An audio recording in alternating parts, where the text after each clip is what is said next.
Bismillahirrahmanirrahim. Assalamualaikum warahmatullahi wabarakatuh. Salam sejahtera bagi kita sekalian.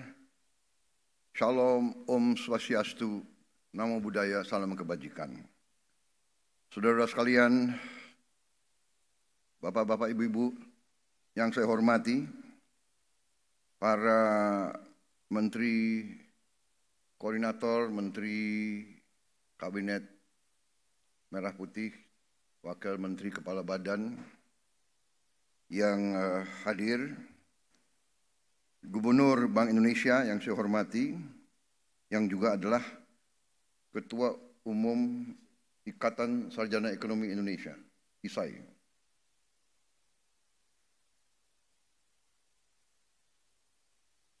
Ketua Dewan Komisioner OJK, Saudara Mahendra Siregar, terima kasih kehadirannya. Ketua Dewan Komisioner Lembaga Penjamin Simpanan, Saudara Purbaya Yudi Sadewa. Ketua Komisi 11 DPR RI. Para perwakilan dari ISAI, Ikatan Sarjana Ekonomi Indonesia, INDEF, para guru besar ekonomi dari universitas-universitas yang berkenan hadir,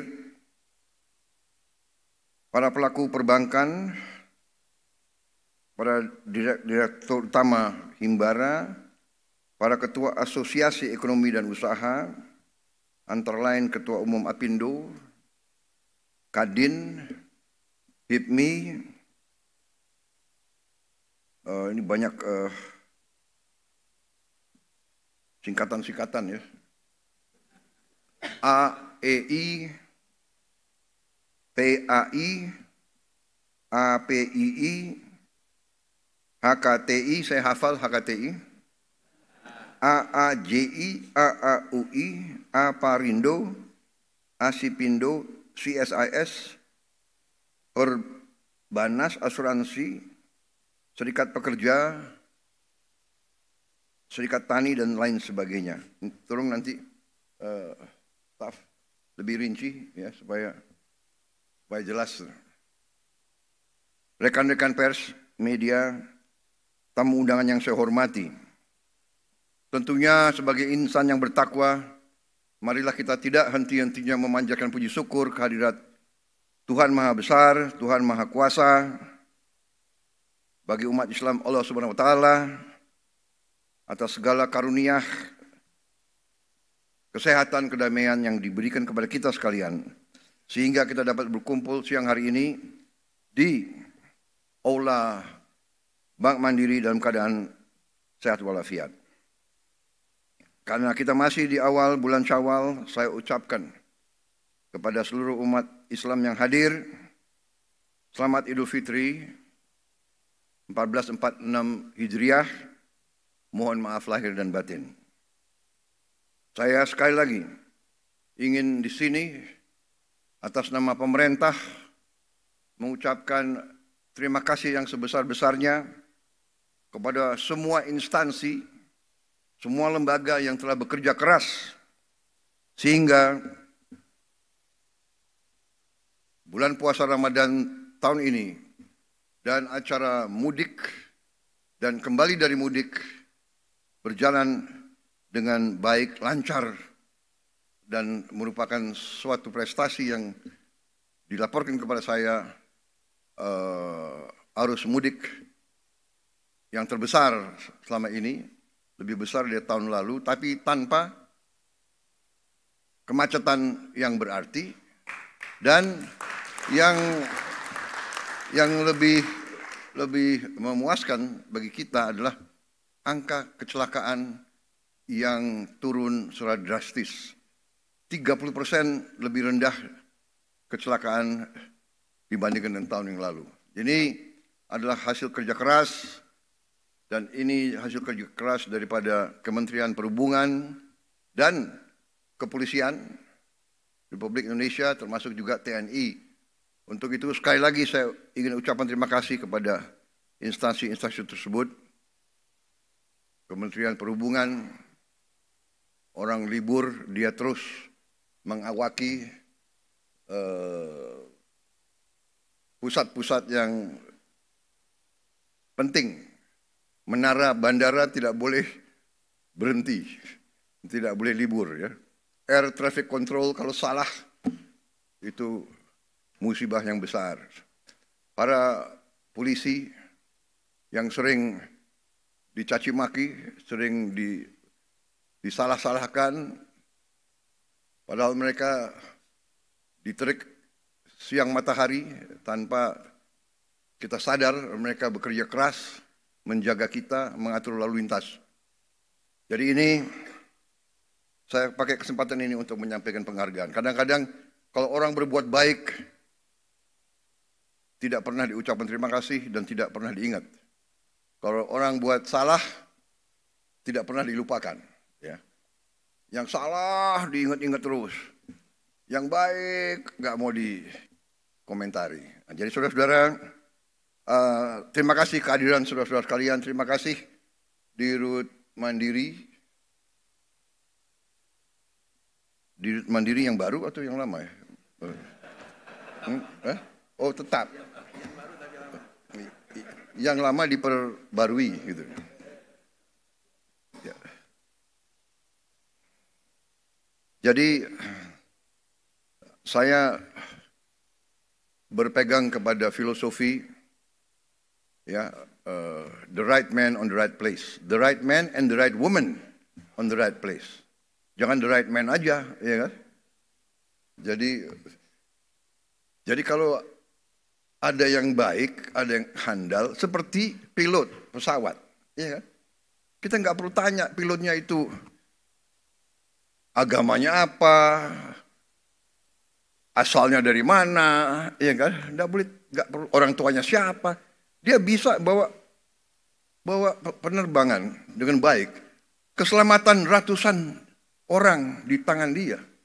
Ya, untuk apa diganti? Jadi kalau saya dituduh, wah ini ya kan, pakai orang-orang lama, ya kan? Nggak ada, saya hanya pakai orang yang mampu untuk bekerja untuk rakyat, bekerja untuk bangsa dan negara. Kalau dia mampu dan dia mau, kita harus manfaatkan. Jadi berada dalam posisi bekerja untuk pemerintah itu pengorbanan sebenarnya, pengorbanan. Ya. Itu sebagai ucapan terima kasih saya minta acara ini diselenggarakan. Saya minta acara ini diselenggarakan karena saya merasa setelah kita masuki 6 bulan masa bekerjanya pemerintah yang saya pimpin sebagai pemegang mandat dari bangsa, dari rakyat sejak tanggal 20 Oktober 2024, sudah saatnya kita lebih komunikatif, lebih proaktif dalam memberi keterangan tentang keadaan yang berlaku. Kemarin saya sadar beberapa minggu lalu sudah mulai sadar bahwa komunikasi dari pemerintah yang saya pimpin memang agak kurang. Dan itu adalah tanggung jawab saya.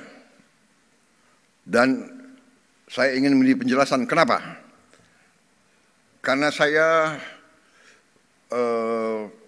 menganut filosofi evidence-based performance. Jadi saya enggan bicara tanpa bukti nyata. Itu itu sifat saya. Jadi saya harus selalu dinilai, saya minta selalu dinilai oleh hasil yang saya lakukan, prestasi yang saya lakukan. Demikian yang saya minta dari rekan-rekan saya yang dekat, Saya hanya lihat mereka dari pengabdian mereka, dari prestasi mereka, dari energi mereka, dari niat mereka. Saya benar-benar tidak pernah tanya, apakah waktu saya seleksi menteri-menteri ini, apa saya tanya, Anda partai mana, Anda orang tuanya siapa? Kan saya tidak. Suku Anda siapa? Suku Anda apa? Agamamu Anda? Tidak. Evidence based. Nah, dan saya percaya, saya kira, saya berpendapat, sebenarnya rakyat pun akan menilai dengan hasil. Ya, saya memang sering diejek karena saya juga membuka kesempatan untuk diejek, ya kan? Kan saya bilang saya nggak suka orang yang hanya omon-omon. Akhirnya omon-omon jadi apa tuh? Jadi populer ya, dipakai di seluruh Indonesia itu. Iya kan? Dan saya nggak suka hanya omon-omon. Terus terang aja. Jadi saya pikir oke, begitu saya ditetapkan sebagai pemenang oleh KPU, saya kumpulkan tim kecil dan kita mulai bekerja. 5 bulan kita kerja terus tanpa diliput media. Kadang-kadang diliput media malah kerjanya sulit, ya kan? Karena media ingin bukti seketika. Padahal tidak ada dalam manajemen suatu usaha, dalam manajemen suatu organisasi, dalam menjalankan suatu proyek, tidak bisa seketika. Yang bisa seketika itu hanya Nabi Musa yang punya tongkat. Kita manusia tidak bisa seketika. Semua itu adalah perencanaan. Perencanaan yang matang. Perencanaan dasarnya adalah pengumpulan data yang benar. Perencanaan, sesudah perencanaan, mencari awak. Mencari orang untuk melaksanakan rencana itu. Rencana terbaik, gagasan terbaik. Tanpa awak yang bisa melaksanakan, tidak akan berhasil. Sesudah itu, baru mulai. Dan sesudah pelaksanaan baru kita lihat hasil. Ini adalah fenomena hidup. Nggak bisa kita tanam pohon, kita minta buahnya turun lusa. Tidak mungkin. Ini melawan hukum alam. Kita cari benih yang bagus, kita cari tanah yang cocok, kita harus ada sumber air, kita harus ada cuaca yang baik, kita tanam, kita rawat, baru hasilnya mungkin 5 tahun, 6 tahun. Ya kan? Pohon kelapa sawit yang sekarang menjadi apa itu bisa dikatakan miracle crop. Saya kemana-mana semua nanya, semua minta kelapa sawit dari Indonesia, kelapa sawit dari Indonesia. Kelapa sawit itu 5 tahun baru produktif. Iya kan? 5 tahun, 6 tahun.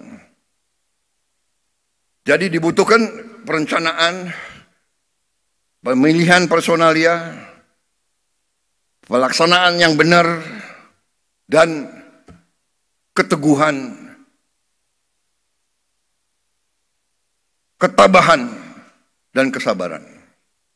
Jadi saudara-saudara, waktu kita ambil alih pemerintahan, kita bekerja keras karena kita persiapannya sudah baik, dan kita sudah punya strategi, kita sudah punya keyakinan apa yang harus kita lakukan.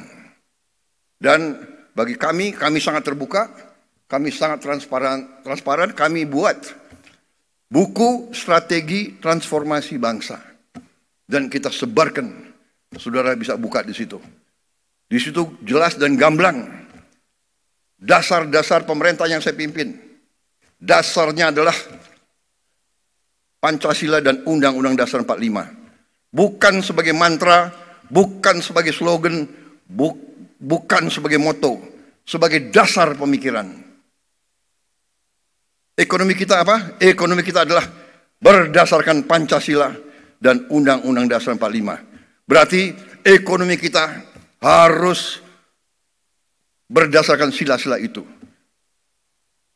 berketuhanan harus mengandung persatuan Indonesia. Kita tidak mau pertumbuhan Indonesia bubar, tidak mau. Kita tidak mau menjual kekayaan kita dengan murah. Kita tidak mau menjual tanah kita kepada bangsa asing dengan murah. Semua tujuannya persatuan Indonesia, kemanusiaan. Kita tidak mau yang lemah ditinggal. Kita tidak mau yang miskin disuruh bersaing dengan yang kuat. Saudara-saudara, ini dasar kerakyatan dan terakhirnya tujuan kita keadilan sosial. Ini yang mendasari pemerintah kita. Dan pelaksanaannya pasal-pasal ekonomi yang ada di Undang-Undang Dasar 45, pasal 33. Bahwa ekonomi kita ya azasnya adalah kekeluargaan. Saya ulangi, perekonomian kita azasnya adalah kekeluargaan. Tidak boleh ada orang yang lapar di Republik yang merdeka 80 tahun. Tidak boleh ada orang yang tinggal di bawah kolong jembatan. Ini menusuk rasa keadilan. Tidak boleh ada orang yang tidak makan. Ini yang mendasari dan kita buat strategi. Strategi kita ternyata adalah sejalan dengan PBB, dengan United Nations Sustainable Development Goal. Yang utama food, energy, water, dan SDG, sasaran SDG yang lainnya semua. Ini dasar kita. Karena itu, swasembada pangan menjadi sasaran kita. Swasembada energi, swasembada dan manajemen air yang baik, dan tentunya industrialisasi supaya nilai tambah ada di Republik kita. Saudara-saudara, apa yang terjadi sekarang, goncangan dunia akibat negara yang ekonominya terkuat, membuat kebijakan-kebijakan memberi peningkatan tarif yang begitu tinggi kepada banyak negara. Ini bisa dikatakan menimbulkan ketidakpastian dunia. Banyak negara yang cemas, ya. Padahal sebenarnya pendiri-pendiri bangsa kita dari sejak dulu, dan termasuk saya bertahun-tahun saya sudah ingatkan, mari kita bangun ekonomi kita dengan sasaran berdiri di atas kaki kita sendiri. Saudara-saudara, itu pembukaan, dan sekarang saya ingin mengundang beberapa tokoh dalam pengelolaan ekonomi kita untuk menyampaikan kondisi ekonomi yang apa adanya, yang real, the real situation. Mereka akan paparkan, kemudian kita buka kesempatan untuk ada tanggapan, ada sanggahan, ada pertanyaan, kita terbuka. Di zaman sekarang, pemimpin harus terbuka untuk masukan. Kita tidak anti kritik. Kita malah suka kritik. Kritik itu adalah membantu kita, membuat kita lebih aware, lebih waspada, ya kan? Jadi kritik itu bagus menurut saya.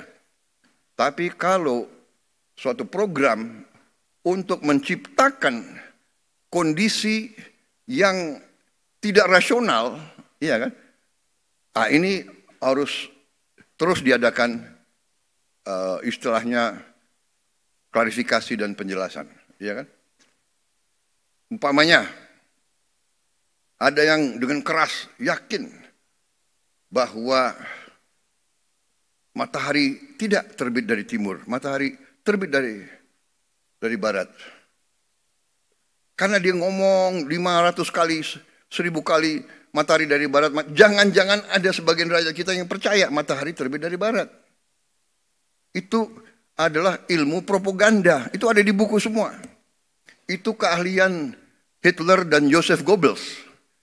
Kalau kebohongan diulangi berkali-kali dan terus-menerus, lama-lama orang percaya dengan kebohongan. Itu ada di buku The Art of Propaganda. Ya kan? Dan itu kita pelajari, semua negara pelajari. Dan itu yang dilakukan, itu namanya psychological warfare, psychological operation, dan itu sering dilakukan untuk mendestabilisasi suatu negara yang tidak disukai oleh negara lain. Jadi saudara-saudara, ada lagi azas kedua dalam teorinya Joseph Goebbels. The bigger the lie, the easier people to believe. Jadi kebohongan yang lebih besar, mudah untuk orang percaya. Oh ya, jangan-jangan benar ya, ya kan? Jadi sekarang mudah, fake news, hoax itu mudah. Tapi kita tidak boleh istilahnya gerundel. Ini realita. Karena itu ya kita terbuka. Ya, sesuatu serangan kebohongan hanya bisa dihadapi dengan membuka diri, memberi penjelasan apa adanya, berdasarkan fakta, berdasarkan kenyataan, berdasarkan ilmu dan matematik. Ya kan? Kebohongan bisa diteruskan, tapi satu saat begitu kebohongan kelihatan, hilang kepercayaan dari orang. Nah itu saudara-saudara. Jadi suatu rezim atau suatu organisasi atau suatu kelompok yang melancarkan sesuatu atas dasar kebohongan akan dipatahkan. Saya juga heran. Ya, ada orang yang mengatakan Indonesia gelap. Ya, saya kalau dia memang merasa gelap ya itu hak dia. Tapi kalau saya bangun pagi saya lihat Indonesia cerah. Iya kan? Kalau saya ketemu petani, petani gembira. Harga pangan, peningkatan hasil mereka naik secara drastis. Produksi naik secara drastis. Kita potong semua regulasi yang nggak benar. Kita sederhanakan. Saudara-saudara, ada Menteri Pertanian di sini. Menteri Pertanian itu selalu ada di sawah. Keliling kemana-mana, ya sudahlah, nggak apa-apa. Dia mengatakan kepada saya, Pak, tadinya dari pabrik pupuk sampai petani harus tanda tangan 15 menteri, 30 sekian gubernur, 500 bupati, baru sampai ke Gapoktan. Saya bilang Menteri Pertanian tidak ada. Dari pabrik pupuk langsung ke petani. Gak ada lagi itu tanda tangan, langsung. Alhamdulillah, pupuk yang tadi langka, yang tadi banyak diselundupkan, yang banyak dikorupsi, sekarang sampai ke desa-desa. Hanya ada beberapa tempat yang masih, saya dapat keluhan dari Gubernur Aceh, pupuk di situ masih sedikit kurang lancar. Ya ini segera kita akan atasi. Apa yang maksudnya? Begitu ini semua perizinan kita hilangkan, lancar itu arus ke produsen, produksi langsung naik, saudara. Jadi ini pelajaran bagi kita semua, dan inilah yang saya akhirnya ambil kesimpulan, oke, saya harus proaktif, saatnya sudah ada evidence, ya saya sekarang berdiri agak lebih optimis, lebih percaya diri, karena evidence-nya sudah mulai kelihatan. Ya, kita akan menghadapi tantangan, tapi saya bicara dengan tim saya, ternyata situasinya dapat kita hadapi dan bisa kita kendalikan. Ya kan? Jadi saudara-saudara, saya sih tidak akan melarang orang untuk selalu memandang dengan kegelapan. Kalau ada orang yang mau lihat gelap, monggo. Tapi kalau saya lihat, saya optimis, saya bangga sekarang. jadi Presiden Republik Indonesia, kekayaan kita akan kita kuasai, akan kita kelola untuk sebesar-besarnya kepentingan rakyat. Mungkin banyak kecewa, tapi dibandingkan dengan ratusan juta rakyat kita yang akan merasa bahagia, yaitu tugasnya pemerintah. Saudara-saudara, waktu saya minta disederhanakan arus pupuk ke petani, pupuk dari pabrik milik pemerintah, pupuknya disubsidi pemerintah, uang rakyat, iya kan? Kenapa terlalu banyak perantara? Kenapa terlalu banyak middleman? Hak apa mereka tuh mengutip uang rakyat untuk rakyat? Jadi saya bilang hilangkan itu semua. Ada yang datang ke saya, Pak, ada 29.000 distributor yang marah sama Bapak. Oh ya? Hati-hati loh Pak. 29 distributor itu punya konstituen. Oh ya? Saya bilang. Ada berapa petani di Indonesia? Saya tanya Menteri Pertanian, Pak. Hampir 30 juta Pak. Oke. Keluarga mereka 4. 29.000 lawan 120 juta, menang siapa? Oh, lebih baik saya membela 120 juta rakyat daripada mereka-mereka itu. Ya, kita terbuka. Tapi saudara-saudara, rakyat yang punya hak. Kedaulatan di tangan rakyat. Kami dipilih rakyat. Kau suka tidak suka, ya ini pilihan rakyat, ya kan? Inilah kita yang dipilih rakyat. Ada yang botak, ya kan? Botak itu artinya pinter, ya kan? Ada yang hitam, ya tapi ini pilihan rakyat, bagaimana?